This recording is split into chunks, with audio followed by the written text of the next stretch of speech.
Hey there, this is Beth, and this is just a really quick art video because I did a test. I have, let me grab not prepared, whatever. So I have Liquitex acrylic inks, which I like the colors. They work well for the most part. They tend to lift on me though. If they're not encased in some other form of acrylic medium, they lift. And then I have some golden high flows. This is my latest sepia. Oh god, I'm so in love with this in a dark blue how do you say Phallathian? That's the thing. It's all that PHTH. What the hell's up with that? Phallathian blue. However the hell you say it. I have no idea. I love how sepia mixes with that. Or a dark blue. Beautiful, beautiful, beautiful. But I haven't had a lot of time to do art, and mixed media tends to, at least for me, take a good chunk of time. And so I've been kind of going back to some abstract stuff and went back and rewatched all of Michelle Tiverge's videos on pouring medium and her unfolding of a painting. I'll link her below. She's freaking awesome. I love her art. She has this meditation series, but she's been documenting in her art and paintings based on her meditation practice. So I refer to it as her meditation series. That's how I call it. I don't know what she calls it. But anyways, I digress. But she was kind of inspiration for starting to do some of the stuff when I first started back doing art and hadn't done anything in years and was feeling very unsuccessful at creating art. And she helped me get to a place where I felt successful enough to keep trying as opposed to saying screw it.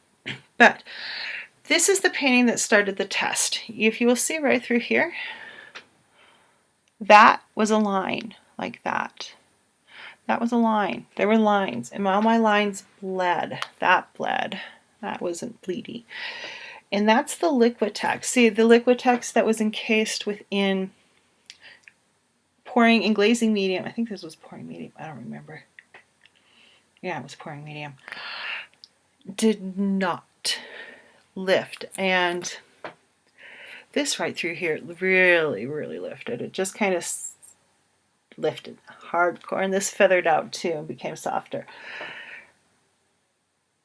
And the thing is, because of the nature of this painting, and it's one that is fugitive in a way, there is no control. This is about playing and letting go of control of your painting, because I can't control where this goes for many ways. I can kind of manipulate it, but overall I can't control it. And the idea behind this is just to play and create layers upon layers, and you can kind of see it still there. I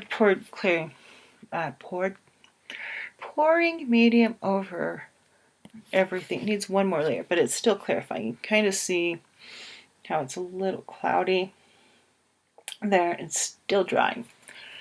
So, which got me to thinking, because I don't dislike the Liquitex inks, but they're very much ink, and the top stick for me. I don't know if that's just me. And don't buy the set because they package them so crappy like that they will be all fucked up when they get to you. Purchase them individually. They may be a little cheaper in the set, but if you're having them mailed to you, my set was not very well packaged and was not wrapped and came all jumbly wumbly. Whereas the ones that I've bought singly have come very well wrapped in the mail. And so that kind of pissed me off on that one. These are the High Flow by Golden is very much more a liquid acrylic paint. They don't lift when you pouring medium. So far I have not had any of their Golden High Flows lift. This middle part, it's still kind of squishy. This is High Flow with pouring medium over it. So is this. And the only part that kind of, well, and it didn't even really lift, it just crinkled, because this right here is an acrylic skin. And the part of this that went over the acrylic skin kind of muddled up, but I also kind of have been creating crazing in this piece by going like this. So that also could be part of the reason why it kind of crinkled, because I have been flexing my canvas board to create texture within the pouring medium, as opposed to like this one is very flat and smooth. And two, you can kind of get, if you hit it at the right time, you'll get something like that. That's what happens when you go, is it drying? And you get flexing. This is on ampersand kind of masonite board. But yeah, that's what happens when it's kind of dry and you start fucking with it. So if you don't want anything like that, don't fuck with it. Let it dry. But so no bleeding.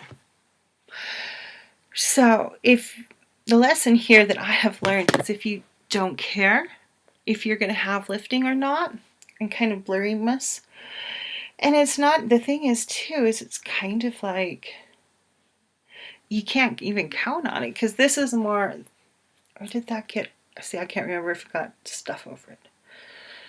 Might have got stuff over it. I just know it ran within the pouring medium, and that's okay, because this one has about letting go and play. But I wanted to, make sure and see when I do need something to be solid and not lift up if I'm putting something else on it. Yeah. So now I know I did my test. So if you don't care it's going to move, Liquitex ink's fine. And if you care it's going to move, go for the golden high flows.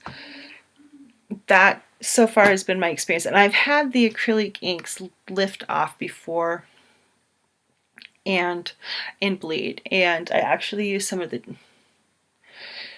tinted circles from when I did pouring meeting on something and put them in another painting. I save that stuff. I'm kind of crazy. It's like hoarder, painter person. I save a lot of acrylic-y, skinny stuff from pours, and I use them in other more abstract-y means. But that is it. That was kind of my experiment to just kind of, for me at least, document how my different acrylic inks or high flows, because they don't call this an ink, respond with the Liquitex pouring medium, because I love that pouring medium stuff so much. And I'm really on a pouring medium kick at the moment, because it's like I can do a little something on this, pour, and then you gotta wait days, and it's been cold here, so things are drying very slowly, and that's okay. Yeah, it's definitely pouring medium something. If you work on one project at a time, you might be kind of screwed, because there's drying time. There can be a lot of drying time.